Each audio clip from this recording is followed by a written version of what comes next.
안녕하세요. 저희 법률사무소에 상담해주시는 분들 중 못 받은 돈과 관련하여 사기죄가 성립이 되는지 안 되는지 물어보신 분들이 아주 많습니다. 그러나 법률 전문가들도 채권자가 처해 있는 상황이 사기죄가 성립이 되는지 안 되는지 구별하는 일은 쉬운 일이 아닙니다. 그러나 이번 영상에서는 사기죄와 관련하여 이야기를 나눠보려 합니다. 만일 돈을 받지 못하였다면 채권자는 형사죄와 관련하여 사기죄로 형사고소라는 방법과 민사상 청구라는 방법이 있습니다. 사기죄로 형사고소라는 방법을 설명하기 전에 간단한 민사상 청구에 대해 말씀드리겠습니다. 채권자는 여러가지 명목, 투자, 대여, 다단계 등으로 채무자에게 돈을 지급하는데 투자 또는 대여의 경우에는 채무 불이행에 따른 투자금 반환 청구 또는 대여금 반환 청구를 하셔야 하고 다단계 등 불법적 요소가 포함된 경우에는 불법 행위로 인한 손해배상 청구를 하셔야 합니다. 먼저 사기죄가 성립하여 채무자가 처벌을 받는 경우 불법 행위가 당연히 성립하는 것이어서 불법 행위로 인한 손해배상 청구를 하는데 별 어려움이 없습니다. 그러나 사기죄로 처벌받지 않는 경우 무혐의, 무죄, 채무자가 불법 행위로 인한 손해배상 청구를 하기 위해서는 채무자의 불법 행위를 입증해야 되는데 이미 무혐의 또는 무죄가 나왔기 때문에 채권자가 패소할 가능성이 있다는 것을 아셔야 할 것 같습니다. 민사소송 절차에 관한 영상은 대여금 사례를 통하여 영상 올렸습니다. 민사소송과 관련된 절차는 이 영상을 참고하시기 바랍니다. 사기죄로 형사 고소한 이후의 절차는 다음과 같습니다. 경찰 단계, 검찰 단계, 법원 단계 등 3단계가 있는데 경찰 조사를 토대로 검찰이 최종적으로 기소, 법원에 재판 회부할 것인지 불기소, 무혐의를 할 것인지 결정해야 됩니다. 검찰이 법원에 기소를 하면 피고소인은 그 신분이 피고인으로 전환되고 법원, 검찰, 피고인 등 세 당사자가 재판을 진행하게 됩니다. 형사재판의 경우 고소인, 피해자는 당사자가 아니기 때문에 형사재판에 직접적으로 관여를 할 수는 없지만 형사재판에 서면, 진정서, 탄원서, 기타 증거 등을 제출하는 방식으로 간접적으로 참여할 수 있습니다. 그러나 형사소송과 달리 민사소송은 채권자, 원고, 채무자, 피고가 직접적으로 재판에 관여할 수 있습니다. 민사소송과 형사소송은 그 목적이 다릅니다. 형사소송은 가해자의 처벌이 목적이고 민사소송은 가해자로부터 채권을 회수하는 것이 목적입니다. 다시 말하면 사기죄로 고소하여 가해자가 처벌받는다 하더라도 법원에서 피해자의 피해 금액을 회복해주지 않습니다. 다만 가해자가 가벼운 처벌을 받기 위해 피해자와 합의를 하는 방법은 있습니다. 그리고 만일 검찰이 피고인에게 무혐의 처벌을 내린다면 피해자로서는 합의 금액을 통해 피해 금액을 회복할 방법이 없습니다.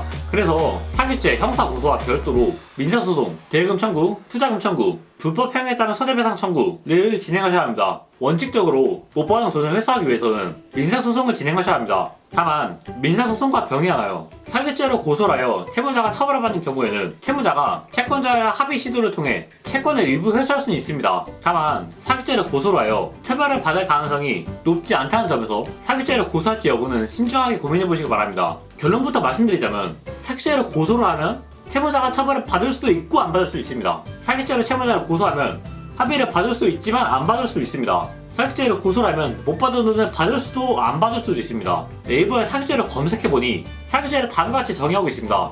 못 받은 돈에 대해 채무자를 형사 고소할 경우 가장 중요한 부분이 기망행위입니다. 간단한 사례를 들어보겠습니다. 채무자가 돈이 필요하다고 해요. 돈을 빌려주었습니다. 그러나 채무자는 돈을 갖고 있지 않은 경우 채무자가 사업 자금 또는 집을 마련하기 위해 돈이 모자라다고 돈을 빌려달라고 합니다. 하지만 나중에 알고 보니 채무자가 위 용도로 돈을 사용하지 않았습니다.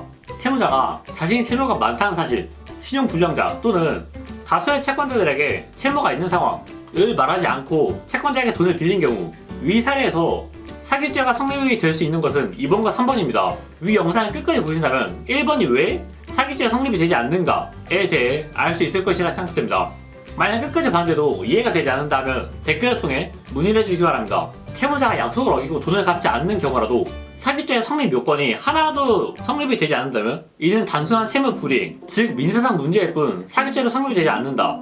단순한 채무 불이행을 넘어서 사기죄가 성립하려면 무엇보다 기망행위가 인정이 되어야 됩니다. 기망행위라는 것은 내심과 다른 의사표시로 상대방으로 하여금 착오를 불러일으키는 행위, 즉 상대방을 속이는 행위입니다. 사기죄의 요건으로서 기망은 널리 제3자의 거래 관계에서 서로 지켜야 할 신의와 성실 의무를 저버리는 모든 적극적 또는 소극적 요소를 말하는 것으로 반드시 법률 행위의 중요한 부분에 관한 것임을 요하지 않고 상대방을 착오에 빠지게 하여 행위자가 희망하는 제3자 처분 행위를 하도록 하기 위한 판단에 기초 사실에 관한 것이면 충분합니다. 예를 들어서 이미 채무 초과 상태에 빠져 돈을 갚을 능력이 없으면서도 자력이 충분한 것처럼 거짓말한다든지 이런 경우에는 기망행위가 인정될 수 있습니다. 사기죄에 관한 대법원 판례를 하나 보겠습니다. 상대방이 돈을 빌려가고 이를 갚지 않는다고 해서 사기죄가 성립되는 것은 아닙니다. 형법에 규정되어 있는 사기죄의 성립 요건이 모두 충족되어야만 사기죄가 성립합니다. 가장 중요한 부분은 기망이고 채무자가 채권자를 기망했다는 증거 확보가 매우 중요합니다. 대법원 판례에서도 허위 사실을 말하였다는 등의 다른 사정이 없다면 채무자가 제대로 변제하지 않았다는 사실만 가지고 채권자를 기망하였다고 보기 어렵다고 판시하였습니다. 위 대법원 판례에서 어떤 행위가 가장 중요하다고 생각하시나요? 저는 말하였다 부분이 가장 중요하다고 생각됩니다. 채무가 있는데 채무를 변제하지 않았다는 것은 민사상 채무 불이행 문제입니다. 그러나 채권자가 채무자에게 돈을 빌려줄 당시에 채권자를 속인 행위가 있다면 이는 사기죄 성립됩니다. 앞에 사례로 든 것은 민사상 첨부는 전부 가능합니다. 그러나 사기죄를 고소할 수 있는 사안은 2번과 3번뿐입니다. 채권자가 돈이 필요하다고 하여 돈을 빌려주었습니다. 그러나 채무자는 돈을 갚고 있지 않는 경우, 채무자가 사업자금 또는 집을 구하기 위하여 돈이 모자라는 경우 돈을 빌려달라고 합니다. 하지만 나중에 알고 보니 채무자가 위 용도로 사용하지 않았습니다. 채무자가 자신이 채무가 많다는 사실, 신용불량자 또는 다수의 채권자에게 채무가 있다는 사실을 말하지 않고 채권자에게 돈을 빌린 경우 사기죄를 고소하기 전에 채무자의 기망행위가 있었는지 없었는지 확인해야 됩니다. 그러나 채무자가 기망한 사실을 알고 있는 상태 또는 알 수 있는 상태에서 그 어떤 채권자가 채무자에게 돈을 빌려줍니까? 대부분 시간이 지나고 나서야 채무자가 나를 속였구나 그때 생각하게 됩니다. 추후 채무자가 나를 기망한 사실을 확인하는 방법 중 하나가 채무자 신용 조회를 통한 자료를 통하여 채무자의 기망 행위를 알 수 있습니다.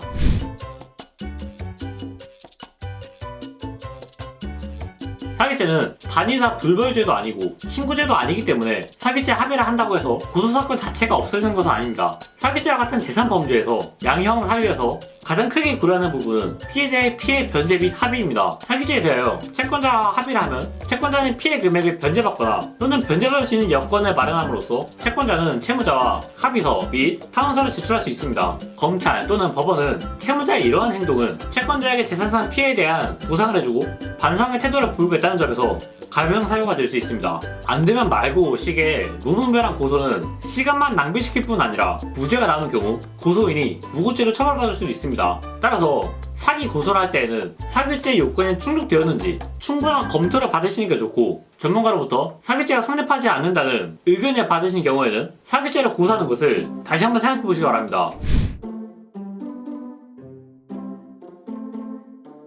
우리나라에서 형사사건으로 고소하는 건 중 가장 높은 비율을 차지하는 것이 사기죄입니다. 그러나 사기죄를 고소하는 경우 기소가 되는 경우는 10%에 불과합니다. 그만큼 대부분의 사기죄의 경우 민사상 문제로 치부되는 경우가 많이 있습니다. 채무 불이행 등으로 사기 피해를 당한 경우 경찰서에 가서 구도로 신고를 하거나 또는 고소장을 대략적으로 작성하여 수사기관에 제출할 수는 있지만 만약 이런 경우에는 수사기관이 수사 의지를 가지고 수사를 하는 경우도 많지 않습니다. 채무자를 사기죄를 고소를 해서 처벌을 받게 하려면 수사기관이 먼저 수사를 빈틈없이 해서 검찰이 기소를 하는 것이 목적인데 처음부터 수사 의지가 없는 고소장이라면 그 결과 또한 불보듯 뻔할 것 같습니다. 기소율이 높지 않은 사기죄 사건의 경우 사기죄 성립 요건, 특히나 기망행위 부분에 관하여 충분히 설명과 근거를 첨부하여 수사기관의 수사 의지를 가질 수 있도록 하는 것이 중요합니다. 추후 검찰에서 불기소 처분에 대하여 항고, 재정 신청 등을 통하여 다툴 수는 있지만 이 결과를 뒤집는 것은 처음에 수사기관에서 수사를 잘못했다는 것을 인정하는 경우인데 이 일을 뒤집는 것이 쉬운 일은 아닙니다. 피해자가 된 경우에는 돈을 빌릴 당시에 이를 변제할 능력이 충분하였다는 것을 입증하거나 돈을 빌린 이후에 일이 잘 되었다면 충분히 변제할 수 있는 상황에 이를 수 있었으나 불가피한 사정으로 일이 잘 안 되어 어쩔 수 없이 변제하지 못했다는 것을 입증할 수 있다면 혐의를 피할 수 있는 가능성은 높아집니다. 즉 변제하려고 노력했는데 갑자기 일이 잘 안 되어서 어쩔 수 없이 갚지 못하게 되었다는 것을 합리적으로 설명할 수 있다면 혐의를 피할 수 있습니다. 사기죄의 피의자를 변호하는 변호사는 어떻게든 사건의 성격을 단순 민사상 채무 불이행으로 보이게 하기 위해 많은 노력을 합니다. 고소인과 피의자의 대응 방법은 사기죄를 고소하는 채권자의 경우 돈을 갚지 않았다는 것을 강조하지 말고 처음부터 갚을 의사와 능력이 없었다는 것을 입증하고 강조해야 합니다. 피의자로 사기 고소를 당한 경우 기망 행위가 없었다는 것을 강조하여 해당 사건이 단순히 민사상 채무 불이행 문제라고 강조하면 무혐의나 무죄 판결을 받을 수 있습니다. 민사와 형사는 이론적으로는 분리되어 있습니다. 그러나 사기, 횡령죄, 명예훼손죄, 폭행이나 성범죄 사건 등은